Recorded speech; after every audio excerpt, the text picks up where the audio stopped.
और आज बात होने वाली है टीसीआई एक्सप्रेस के मैनेजमेंट से। हमसे खास बातचीत करने के लिए जुड़ रहे हैं कंपनी के मैनेजिंग डायरेक्टर चंदर अग्रवाल जी, जिनसे बात होगी बायबैक और ग्रोथ के लिए कंपनी की क्या स्ट्रैटेजी है उस पर। साथ ही जानेंगे कि लॉजिस्टिक्स सेक्टर पर कैसा है कंपनी का आउटलुक।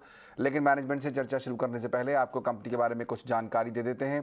टीसीआई एक्सप्रेस जो है वो B2B एक्सप्रेस कार्गो बिजनेस में देश की एक दिग्गज कंपनी है।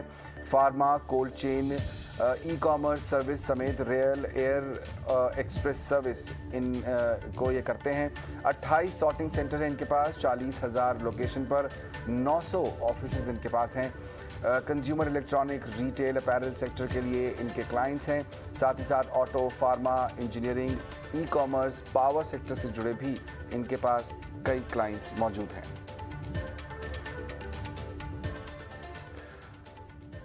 चंदर अग्रवाल साहब हमारे साथ जुड़ गए हैं। बहुत बहुत स्वागत ET Now स्वदेश पर आपका। सबसे पहले बात अगर हम नतीजों की ही करें तो इस बार हमने देखा कि मार्जिन और एबिट में थोड़ी सी कमजोरी देखने को मिल रही है।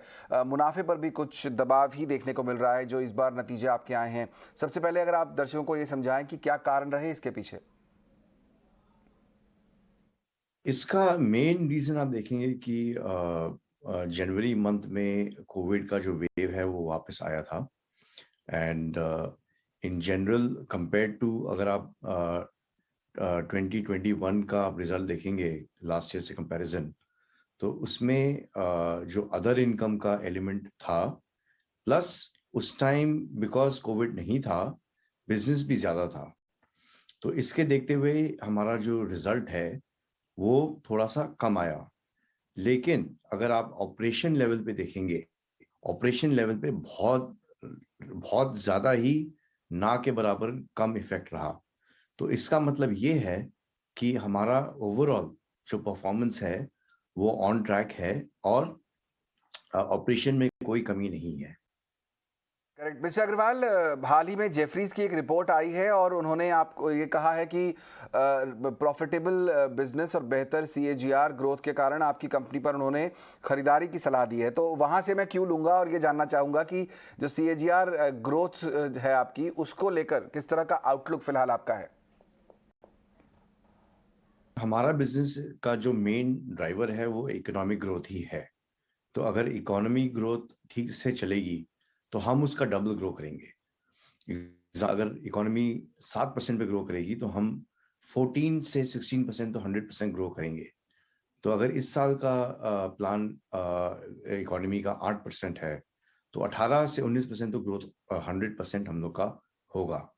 But by chance suppose war अभी एस्केलेट हो जाए ज़्यादा या कुछ और प्रॉब्लम आ जाए, तो उससे इकोनॉमी में अगर दबाव पड़े तो वो ऑफ कोर्स हर बिजनेस पे इफेक्ट आएगा। ओके, आपके नए प्रोडक्ट में जो डोमेस्टिक बिजनेस है उसमें तो हम देख रहे हैं कि ग्रोथ है, लेकिन इंटरनेशनल बिजनेस में कितनी ग्रोथ है, इसको कुछ लेकर डिटेल्स अगर आप शेयर कर सकें।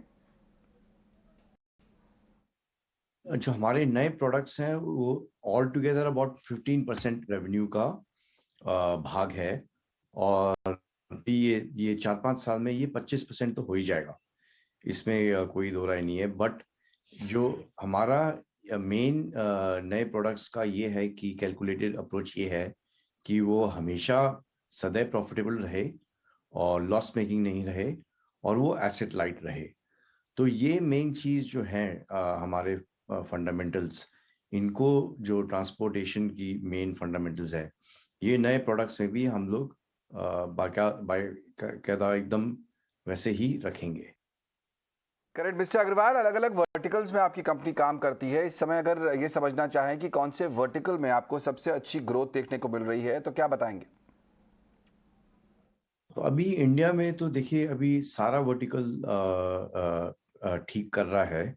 और क्या एक जो बहुत बड़ी एक इशू बन सकती है आते समय की, जो कंजम्पशन की आइटम्स है वो इफेक्ट हुए, उनका सप्लाई इफेक्ट हुए क्योंकि, या उनका डिमांड खरीदारी इफेक्ट हुए क्योंकि प्राइसेस बहुत ज़्यादा बढ़ भी सकते हैं अभी। तो इंडिया में इतना अभी बढ़ा नहीं है, वो इफेक्ट आया नहीं है, गवर्नमेंट ने अलाउ नहीं किया है कि प्राइसेस बढ़े इतना। बट अगर वो प्राइसेस बढ़ते हैं तो कंजम्पशन आइटम जो है FMCG या फास्ट फूड या रेस्टोरेंट, ये सारी चीज़ें तुरंत इफेक्ट आएंगी इस पे। लेकिन इस पे हमारा हमारा काम नहीं है इन इन सब वर्टिकल्स में। और जो वर्टिकल्स में हम हैं B2B, वो ज़्यादातर इफेक्ट बिना इफेक्ट के वो आगे बढ़ते ही रहेंगे। चलिए, तो अच्छी बात है कि आपके बिजनेस पर बहुत ज़्यादा इम्पैक्ट नहीं पड़ रहा है। और आपने पहले भी ये कहा है कि आप एक एसेट मॉडल पर कामकाज करते हैं, लेकिन फिर भी कहीं ना कहीं महंगाई की मार तो आपके बिजनेस पर भी पड़ी होगी। जितने भी मैनेजमेंट से हम बात कर रहे हैं उन पर इम्पैक्ट दिखा ही है इन्फ्लेशन का। क्या आप आगे और प्राइस हाइक लेने की तैयारी कर रहे हैं? अभी देखिए, दाम प्राइस इंक्रीज तो एक कंटिन्यूस एफर्ट हमारे इंडस्ट्री में चलता है। बिकॉज क्या है कि ये दो प्रकार से इसका भाग है। एक तो फ्यूल सरचार्ज एक्सप्रेस में, और ये नॉर्मल प्राइस इंक्रीज। तो ज़्यादातर क्या है कि कस्टमर फ्यूल सरचार्ज पे अग्री कर जाता है क्योंकि उसका इम्पैक्ट इतना नहीं है। और प्राइस इंक्रीज पे वो ज़्यादातर रिलक्टेंट होता है, बट हमें कन्विंस करना पड़ता है कि सबका कॉस्ट बड़ा है। और अल्टीमेटली ये जो पास ओवर है कॉस्ट का, ये होता ही है। और हमारा जो नेट रिजल्ट है, वो एंड में दिखता ही है कि प्राइस इंक्रीज हुआ है और प्रॉफिटेबल बिजनेस हुआ है। करेक्ट मिस्टर अग्रवाल, आपने जल्द ही बायबैक का ऐलान भी किया है। ये समझना चाहेंगे आपसे कि आपको क्यों करना पड़ रहा है ये बायबैक, और इसके लिए कुल जो टोटल फंड होगा, कितना फंड इन्वॉल्व होगा इसमें? इसमें देखिए, दो कारण हैं बायबैक का। एक तो मेन चीज, अभी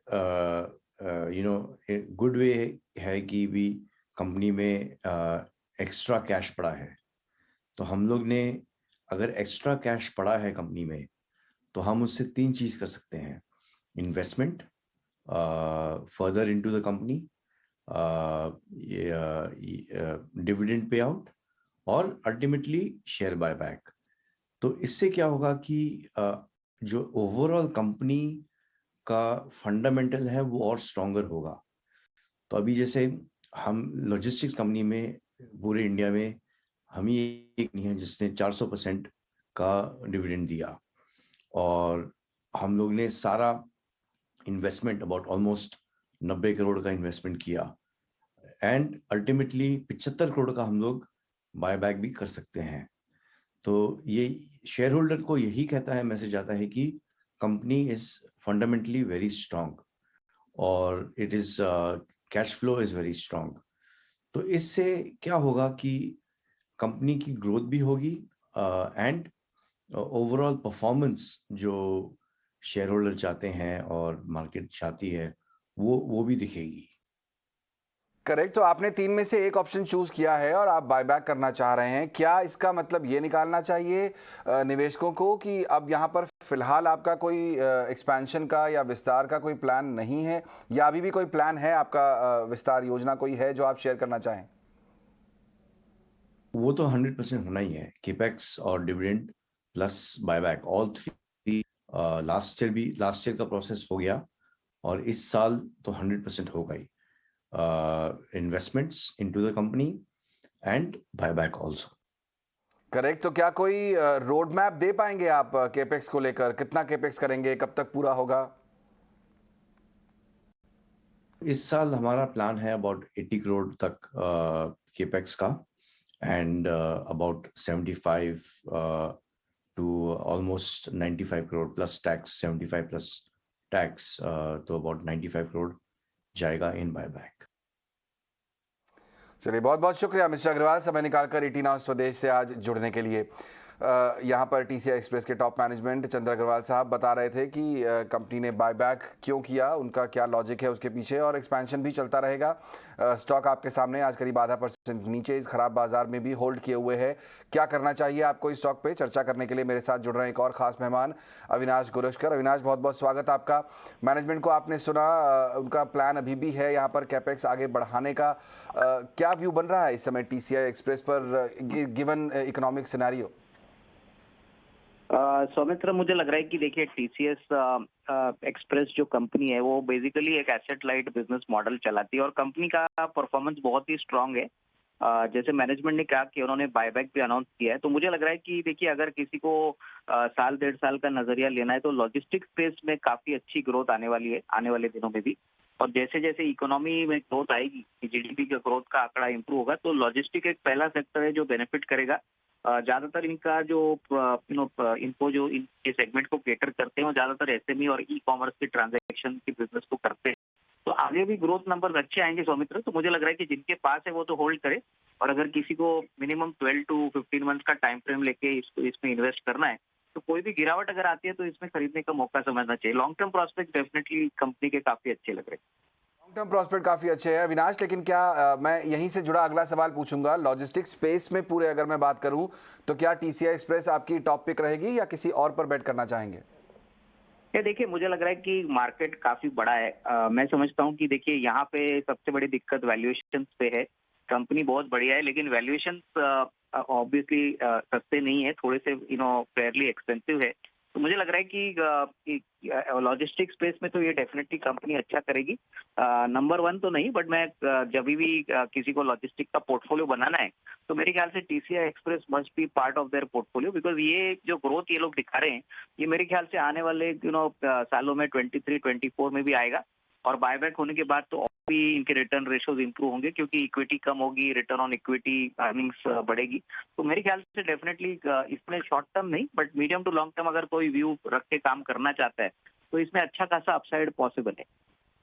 शुक्रिया समय निकालकर आज हमारे साथ जुड़ने के लिए अविनाश गोरक्षकर। वहाँ बताते हुए टीसीआई एक्सप्रेस में अगर आपको व्यू बनाना है तो आपको लंबी अवधि का व्यू बनाना होगा, शॉर्ट टर्म व्यू नहीं, क्योंकि आने वाले समय में कंपनी जो है वो बेहतरीन रिटर्न्स दे सकती है।